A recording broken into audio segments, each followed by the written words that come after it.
우리는 나만 아니면 된다는 본능을 가지고 있다. 남 이야기하기 좋아하고 듣는 것도 좋아하지만 대상이 내가 되면 불쾌해지는 것이다. 지옥에 가는 것이 나만 아니면 된다고 생각하는지 체크해 봐야 한다. 믿음 역시 경쟁으로 하고 있는지 아닌가도 체크해 봐야 한다. 성경에는 데리고 오는 사람마다 하나하나 그에게 치료받았다라고 쓰여져 있다. 항상 주위를 보며 주님의 손길이 필요한 이웃이 없는지 체크해 봐야 한다. 나는 아무것도 아닙니다와 함께 나는 이만하면 됐습니다 라는 생각을 하며 이 사람 고쳐야 된다며 주님 앞에 데려가면 나 역시 또 고침을 받는 것을 알아야 한다. 세상의 방향이 아닌 십자가의 방향으로 나아가자. 나만이 아닌 항상 주위를 바라보며 주님과 같이 동행하는 삶을 살아가도록 하자. 아멘.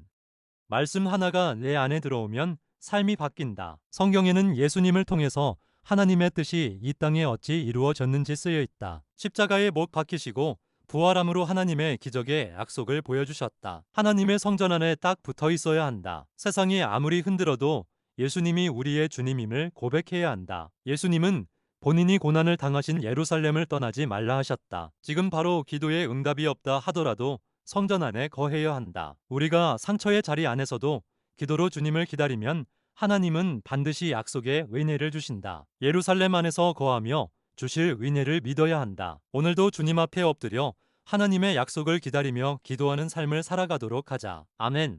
세상을 살다 보면 이해가 되지 않을 때가 있다. 특히 안 좋은 일이 생긴다면 더 이해가 되지 않는다. 세상의 모든 것은 하나님의 계획 안에 있음을 알아야 한다. 우리는 내 능력이 아닌 하나님의 은혜로 살아가는 것이기 때문이다. 내게 힘든 일이 있을수록 하나님이 나의 구원임을 고백해야 한다. 교회에 나와 예배를 드리면 하나님이 만나 주신다. 예배를 통해 말씀 앞에 서면 하나님이 은혜 주심을 알아야 한다. 나는 세상의 빛이니 나에게 오면 어둠에 다니지 아니하고 생명의 빛을 얻으리라 하셨다. 예수님 안에 거하면 어둠이 물러나고 생명이 빛이 나는 삶을 살아가게 되는 것이다. 하나님이 지으심을 인정하고 나의 주인임을 고백하면 영생의 복이 우리 가운데 오게 된다. 예수님은 심판자가 아닌 구원자로 우리를 대하고 싶어 하신다. 우리에게 혼돈과 혼란이 아닌 참된 질서를 주시는 주님이심을 고백하자. 주님 앞에 엎드려 말씀 안에 거하며 놀라운 은혜로 가득한 삶을 살아가도록 하자. 아멘.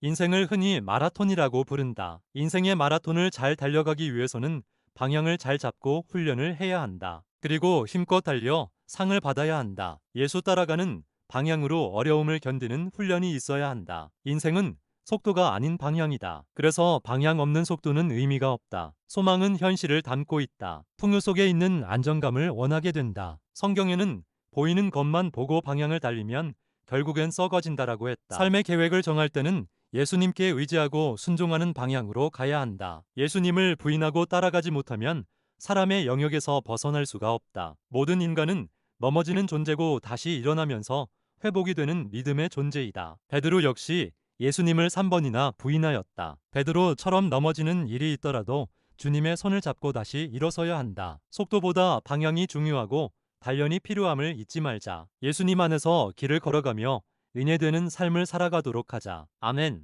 하나님이 하신다는 것을 정말 하실 거라 믿고 있는지 체크해 봐야 한다. 하나님이 약속하신 복과 벌을 내가 믿고 살아가는지 나 자신에게 물어봐야 한다. 믿음 생활을 하면서 점점 약해지는 것들이 있기 때문이다. 그중 하나는 하나님께서 상과 벌을 행하신다는 믿음이다. 물론 모든 것을 상과 벌로 움직일 수는 없다. 그것은 어린아이와 같은 믿음이기도 하다. 그러나 우리가 명백히 인정하고 받아들여야 할 것은 하나님은 상과 벌을 주시는 분이다. 주님의 약속을 믿는 믿음이 있어야 한다. 고난을 이겨내고 충성하면 생명의 면류관을 주신다 하셨다. 고난을 이겨낸 자는 상이 있다는 약속을 믿어야 한다. 우리의 삶에는 누구나 고난이 있다. 우린 이 고난을 믿음과 기도로 주님께 충성하며 맞이해야 한다. 우리의 기준대로 우리가 편한 대로 살아가서는 안 된다. 주님은 하실 말씀을 반드시 지키실 것이기 때문이다. 진짜로 믿으면 그렇게 사라진다. 잘 하겠다보다 잘 믿겠다라는 삶의 태도를 가져야 한다. 주님을 정말로 사랑하고 성령님을 우리 안에 거하게 하여 사라진 은혜를 누리도록 하자. 아멘. 디모데는 바울과 함께 초대 교회를 세운 훌륭한 사람이다. 하지만 디모데는 대단한 인물이 아니다. 그리고 우린 디모데를 통해 하나님께서 보통의 사람을 어찌 사용하시는지 볼 수 있다. 이런 디모데의 믿음의 출발점은 가정에서부터이다. 모든 믿음은 가정에서부터 시작되어야 한다. 신앙은 철저하게 전수되어지는 것이다. 수많은 모태신앙이 교회를 떠나고 있다. 신앙은 가정에서 훈련되고 전수되어야 한다. 반드시 자녀의 믿음을 위해서 기도해야 한다. 디모데는 형제들에게 칭찬받는 사람이었다. 칭찬받는 주의 종이 되어야 한다. 잘 믿기만 하는 것이 아니라 칭찬받는 행동을 해야 하는 것이다. 내적 신앙만 하는 것이 아니라 외적 신앙 역시 잘 하고 있는지 체크해 봐야 한다. 어디서든지 열심히 하고 예의 바르고 사랑으로 대할 줄 아는 것이 다 신앙이다. 마음이 어려울 때 생각나는 사람이 된다는 건 정말 큰 은혜이다. 서로에게 힘이 되는 디모데와 같은 사람이 되어야 한다. 복음을 위해서라면 불편한 것을 감당해야 한다. 자신을 내려놔야 선교가 되는 것이다. 사명이 있는 사람이 영성이 있는 사람이다. 디모데와 같이 복음이 우선시되어 고난을 감수할 수 있는 신앙이 있어야 한다. 신앙생활은 편하고 박수 받으려고 하는 것이 아니다. 유능하지만 교만하지 않고 선택받았지만 앞서 나가지 않는 주의 종이 되어야 한다. 가정에서부터 믿음으로 길러진 디모데의 삶을 잊지 말자. 우리의 자리와 나이와는 상관없이 준비된 자가 되어 디모데와 같이 살아가도록 하자. 아멘.